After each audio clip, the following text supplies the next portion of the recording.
Candide par Voltaire. Chapitre 1. Comment Candide fut élevé dans un beau château et comment il fut chassé de celui.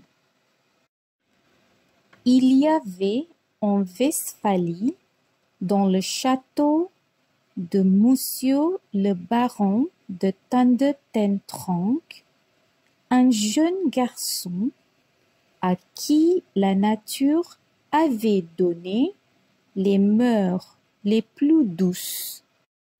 Sa physionomie annonçait son âme. Il avait le jugement assez droit, avec l'esprit le plus simple.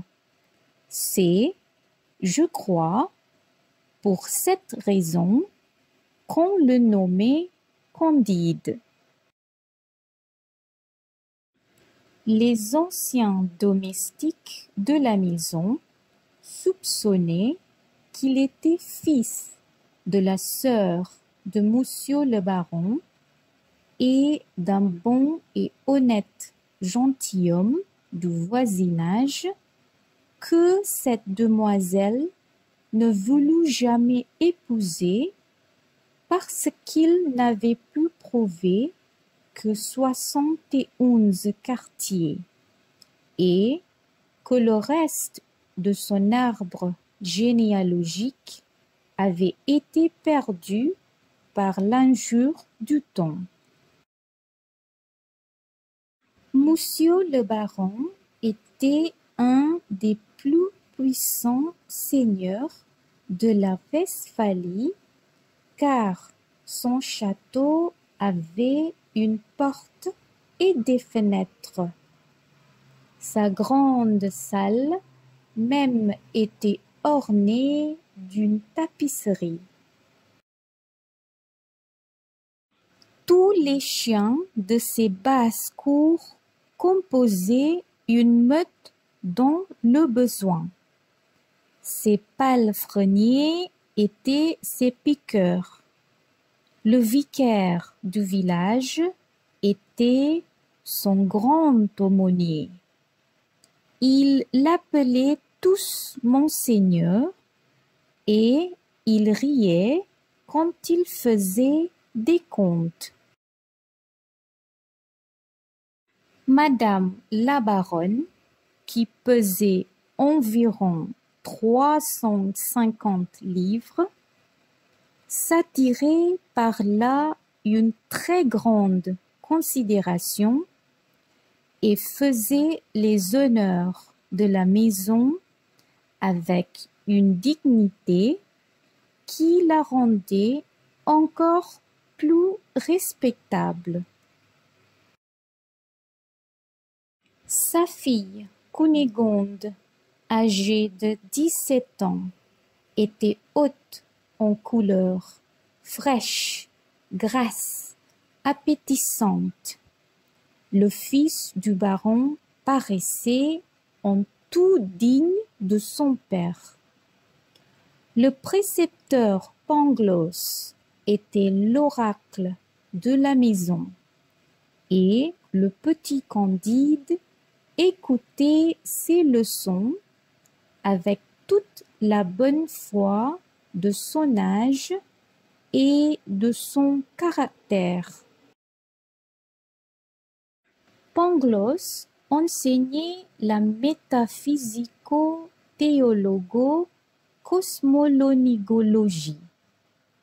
Il prouvait admirablement qu'il n'y a point d'effet sans cause et que dans ce meilleur des mondes possibles, le château de Monseigneur le baron était le plus beau des châteaux et madame la meilleure des baronnes possibles.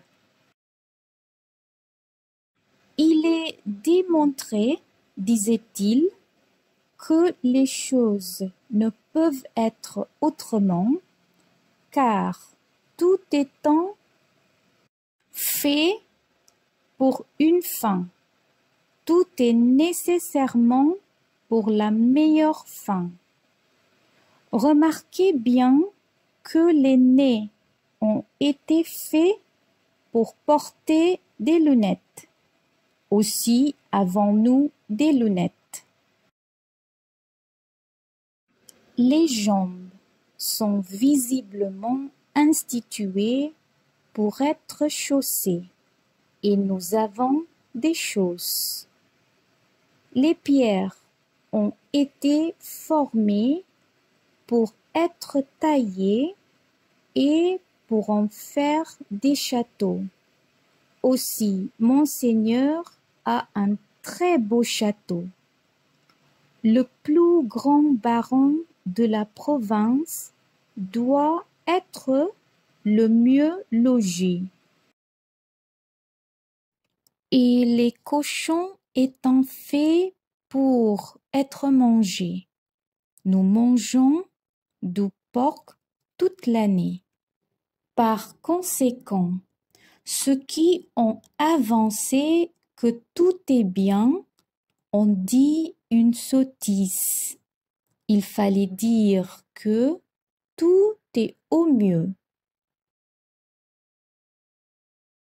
Candide écoutait attentivement et croyait innocemment, car il trouvait mademoiselle Cunégonde extrêmement belle, quoiqu'il ne prit jamais la hardiesse de le lui dire.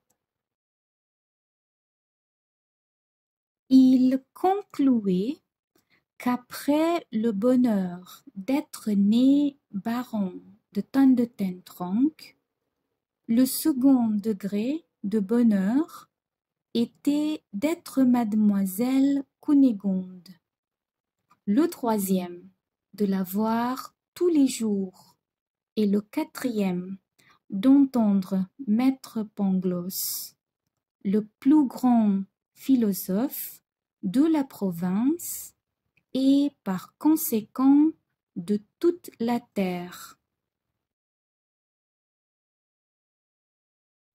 Un jour, Cunégonde, en se promenant auprès du château, dans le petit bois qu'on appelait parc, vit entre des broussailles le docteur Pangloss qui donnait une leçon de physique expérimentale à la femme de chambre de sa mère, petite brune, très jolie et très docile. Comme mademoiselle Cunégonde avait beaucoup de disposition pour les sciences, elle observa, sans souffler, les expériences réitérées dont elle fut témoin. Elle vit clairement la raison suffisante du docteur, les effets et les causes, et s'en retournant tout agitée, toute pensive, toute remplie du désir d'être savante, songeant qu'elle pourrait bien être la raison suffisante du jeune Candide qui pouvait aussi être la sienne. Elle rencontra Candide en revenant au château et rougit. Candide rougit aussi. Elle lui dit bonjour d'une voix entrecoupée et Candide lui parla sans savoir ce qu'il disait. Le lendemain, après le dîner, comme on sortait de table, Cunégonde et Candide se trouvèrent derrière un paravent. Cunégonde laissa tomber son mouchoir, Candide le ramassa. Elle lui prit innocemment la main Le jeune homme baisa innocemment la main de la jeune demoiselle avec une vivacité, une sensibilité, une grâce toute particulière.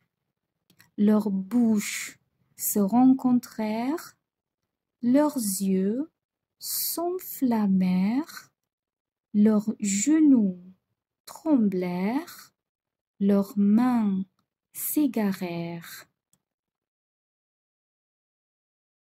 Monsieur le baron de Tandetentronckh passa auprès du paravent, et voyant cette cause et cet effet, chassa Candide du château à grands coups de pied dans le derrière.